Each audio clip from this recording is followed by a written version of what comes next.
केले. नमस्कार विद्यार्थी मित्रांनो, सह्याद्री करिअर अकॅडमी बारामतीच्या प्लॅटफॉर्मवरून मी मोरे सर आपलं स्वागत करत आहे. मित्रांनो, आज आपण पृथ्वीची माहिती पाहणार आहोत. त्यात परीक्षेला हमखास येणारा एक प्रश्न म्हणजे अक्षवृत्तीय विस्तार व रेखावृत्तीय विस्तार. त्यानंतर विषुववृत्त कशाला म्हणायचं, ग्रीनिच रेखावृत्त कुठे गेलेली आहे, शून्य अक्षवृत्त किती किंवा बरोबर शून्य अक्षवृत्त किती किंवा शून्य रेखावृत्त किती, आपल्या पृथ्वीवर एकूण रेखावृत्त किती आहेत, आपल्या पृथ्वीवर एकूण अक्षवृत्त किती आहेत, ह्या सर्वांची आपण डिटेल माहिती पाहणार आहोत. आपण बघा पोरांनो, इथे एक नकाशा दाखवलेला आहे मी तुम्हाला. ह्यातलेले अक्षवृत्त आणि रेखावृत्त हमखास भारताचा तरी विचारतात अक्षवृत्तीय विस्तार किंवा महाराष्ट्राचा तरी विचारतात. फिक्स एक मार्काला प्रश्न असतोच. तर जास्त वेळ न घेता मी डायरेक्ट तुम्हाला सांगायला लागतो. हे आपली पृथ्वीचा तुम्हाला नकाशा दिसतोय. ह्याच्यामध्ये मानवाने काय केलेले आहेत, काही काल्पनिक रेषा वाढलेल्या आहेत पृथ्वीचं मोजमाप करण्यासाठी किंवा स्थान व ठिकाण निश्चित करण्यासाठी. समजा आता ही एक गोल आपण कन्सिडर करू, तर ह्या गोलावरती काही उभ्या रेषा आहेत आणि काही आडव्या रेषा आहेत. ज्या आडव्या रेषा आहेत अशा त्या आडव्या रेषांना काय नाव दिलेलं आहे, अक्षवृत्त नाव दिलेलं आहे. आणि ज्या उभ्या रेषा आहेत त्या उभ्या रेषांना रेखावृत्त असं नाव दिलेलं आहे. ही झाली प्राथमिक माहिती आपल्याला समजायपुरती. परंतु एवढ्यावरच मिटतं का, नाही, एवढ्यावर मिटत नाही. अक्षवृत्त किती आहेत आणि त्या प्रत्येक अक्षवृत्तामध्ये वेगवेगळ्या अक्षवृत्ताला काय नावं दिलेली आहेत. म्हणजे थोडक्यात बघा, ही पृथ्वी बघा तुम्ही. आता पृथ्वी हा गोल आहे, आपण असा गोल काढतो, ती गोल वेगळा झाला. ही फक्त आपल्याला एकच साईड दर्शनीय असते, ह्याच्यामध्ये दोन साईड किंवा पलीकडची साईड दर्शनीय नाही. आता ह्याच्या वर्षाची तुम्हाला उभ्या रेषा दिसतात, ह्या बघा, ही सेंटरला जी उभी रेष वाढलेली आहे, ही उभी रेष म्हणजे तुमची रेखावृत्त आहे. एवढं तरी कळलं आपल्याला की उभ्या रेषांना काय म्हणतात, रेखावृत्त, आणि आडव्या रेषांना काय म्हणतात, अक्षवृत्त. माझं नीट बघा इकडं, पृथ्वीच्या करेक्ट सेंटरमधून जी एक मोठं अक्षवृत्त गेले, बघा मी काय म्हणतोय, जी काय सगळ्या आडव्या रेषा आहेत त्या सगळ्या अक्षवृत्तच आहेत. परंतु पृथ्वीच्या करेक्ट मधून गेलेली जी मोठी रेषा आहे तिला विषुववृत्त हा एक नाव दिलेलं आहे. इंग्लिशमध्ये इक्वेटोर, तिला काय नाव दिलेलं आहे, विषुववृत्त. असा प्रश्न येतो की पृथ्वीवरील सर्वात मोठं अक्षवृत्त कोणतं. मग पृथ्वीवरील सर्वात मोठं अक्षवृत्त म्हणजेच कोण आहे, विषुववृत्त आहे. मग प्रश्न असा पडतो की भारत विषुववृत्ताच्या पट्ट्यात आहे का किंवा भारताच्या मधून विषुववृत्त गेले का, नाही. भारताच्या मधून पण अक्षवृत्त गेलेलं आहे. अक्षवृत्त कोणतं, प्रत्येकच अक्षवृत्ताला काय म्हणतात, सगळ्याच अक्षवृत्ताला अक्षवृत्त म्हणतात असं नाही. काही अक्षवृत्ताला स्पेसिफिक नावं दिल्यात. हे बघा, इथं बघा कर्कवृत्त आणि इथं बघा मकरवृत्त. म्हणजे करेक्ट 0 अंशावरून जसं जसं तुम्ही वरी जाचाल तसं तसं 90 आडव्या रेषा आहेत, त्यांना अक्षवृत्तच म्हणलंय. आणि करेक्ट विषुववृत्तापासून जसं जसं तुम्ही खाली याचाल तसं खाली सुद्धा 90 आडव्या रेषा आहेत, त्यांना तुम्ही 90 अक्षवृत्तच म्हणलंय. म्हणजे झाले किती बघा, आता विषुववृत्ताच्या वर 90, विषुववृत्ताच्या खाली 90, 90 आणि 90 किती झालं, 180.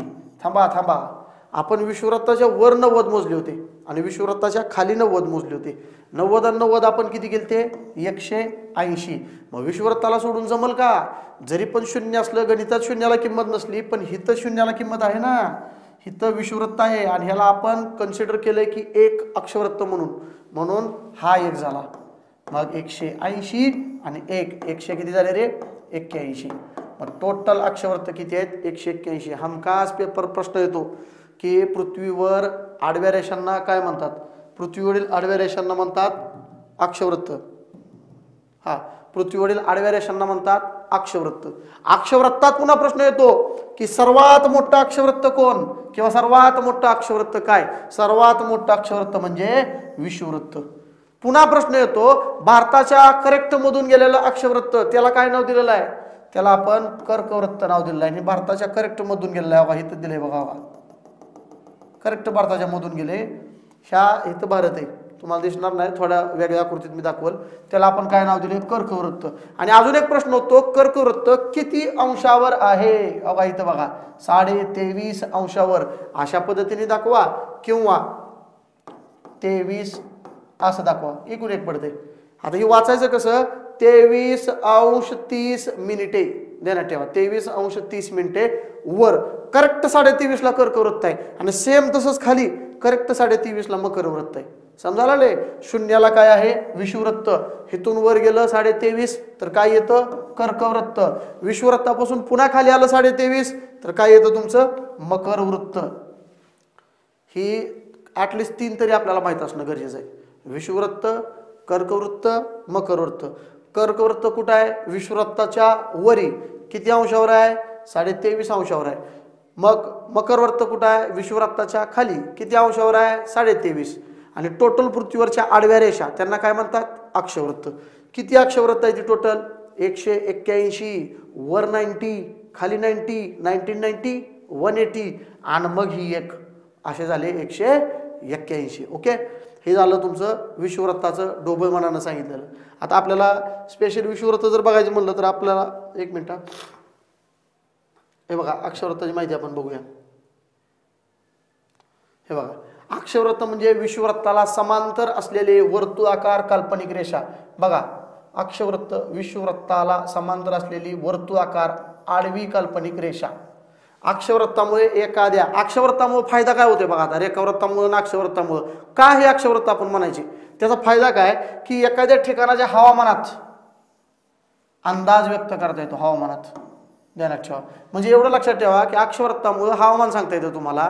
ओके, विषुववृत्तापासून प्रत्येकी अंतरावर आत्ताच मी तुम्हाला सांगितलं ध्रुवापर्यंत, वर 90 आहे, दक्षिण ध्रुवापर्यंत खाली 90 आहे, म्हणजे 90 आणि 90 किती झाले? 180. आणि विषुववृत्तासह म्हणलंय बघा, रिडिंग बिटवीन द लाईन वाचताना व्यवस्थित वाचत जावा. वर 90, खाली 90 आणि विषुववृत्त 1, अशा टोटल संख्या किती आपली? 181 टोटल संख्या आहे. आणि टोटल अक्षवृत्तांना काय काय नावं दिल्यात. आता काय व्हायला लागलंय, मी अक्षवृत्त सारखं म्हणतोय, त्यामुळे तुम्हाला टेन्शन यायला असेल.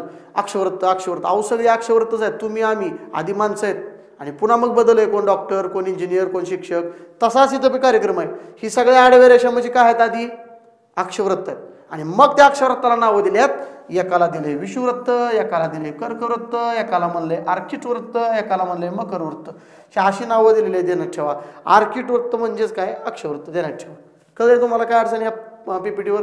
ही सगळं तुम्ही एकदा काय करा, स्क्रीनशॉट काढून ठेवा. वाटलं तर मी साईडला सरकवतो. एकदा स्क्रीनशॉट काढून ठेवा आणि पाठ करा. विषुववृत्त म्हणजे सर्वात मोठं गेलेलं अक्षवृत्त. 0 डिग्रीवर आहे, त्याच्यावरील 90 अंश आहेत. वर आहे मग कर्कवृत्त, खाली आहे मकरवृत्त 23.5ला. ओके, आणि मगाशी बघितल्यासारखं आपण बघा, इकडे बघा,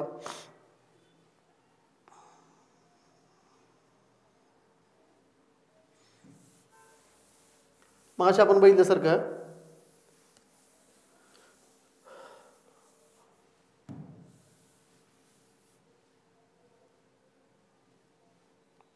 एकदा रिव्हिजन घेऊ आपण याची.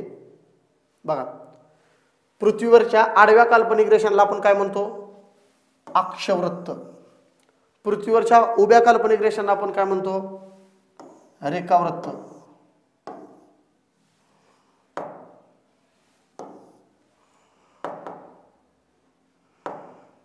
रेखावृत्त. त्यानंतर करेक्ट मध्यातून जी विषुववृत्त गेलेला आहे त्या करेक्ट मध्यातून गेलेल्या विषुववृत्ताला म्हणजे अक्षवृत्ताला आपण काय म्हणतो? विषुववृत्त. सर्वात मोठं कोणतं आहे? आता पृथ्वीचा व्यास सगळ्यात जास्त इथं आहे, म्हणजे पृथ्वी सगळ्यात जास्त अंतर हित आहे. जसजसं वर जाईल तसं पृथ्वीचं अंतर काय होत चाललंय बघा, कमी होत चाललंय. ह्या इथं पृथ्वीचं अंतर बघा काय असेल रे, सगळे रेखावृत्त इथं चिटकलेले आहेत. हिथं अक्षवृत्त असेल का एवढ्या ह्याच्यात बारक्यात? सर्वात कमी अक्षवृत्ताचं अंतर हित आहे, सगळ्यात जास्त अक्षवृत्ताचं अंतर सुद्धा हित आहे आणि रेखावृत्ताचं अंतर सुद्धा हित आहे. आपण पुढे बघणार आहोत. म्हणजे पृथ्वी करेक्ट मध्यभागी काय आहे? खूप मोठी आहे. त्यामुळे सर्वात मोठं अक्षवृत्त हे कोण आलं? विषुववृत्त आलं. ह्याच्या वर गेल्यानंतर कर्कवृत्त. कर्कवृत्त किती अंशावर आहे? 23.5. आपल्या भारताच्या मधनं कोण गेले? कर्कवृत्त. किती राज्यातून गेले? 8 राज्यातून गेले. आपल्याला बघायचे ते राज्य वगैरे पुन्हा. गुजरात, राजस्थान, मध्य प्रदेश, छत्तीसगड, ह्या अशा प्रकारे 8 राज्य पुढे गेलेले. झारखंड असेल, पश्चिम बंगाल असेल, त्रिपुरा असेल, मिझोराम असेल, असे टोटल 8 राज्यामधून कर्कवृत्त गेलेलं आहे. आणि खाली काय आहे? मकरवृत्त. आता ही लक्षात ठेवा तुम्ही की खाली मकरवृत्त आहे. आपण भारतामध्ये कर्कवृत्त असल्यामुळे आपला जोर इकडं कर्कवृत्ताकडे भरपूर आहे, आपला जोर खाली मकरवृत्ताकडे नसतोच. आपल्याला समजून येत नाही की नेमकं काय. आणि अजून 90ला दक्षिण ध्रुव म्हणतात, तर उत्तरला सुद्धा उत्तर ध्रुव म्हणतात. म्हणजे वरच्या साईडला आहे म्हणून उत्तर ध्रुव, खालच्या साईडला आहे म्हणून दक्षिण ध्रुव. पण ह्या 66ला लय जण विसरतात. हे जे 66 आहे हे 66 ह्याला उत्तर आर्किट वृत्त म्हणायचं. आणि खाली बी सेम तसंच 66 दक्षिण अंटार्क्टिका वृत्त. नीट बघा, अंटार्क्टिका वृत्त म्हणजे अंटार्क्टिका कुठे आहे? तुम्हाला वर आहे आर्किट आणि खाली आहे अंटार्क्टिका. अंटार्क्टिकाचं लोकेशन विचारलं तर बघा 66.5 अंश. तुम्ही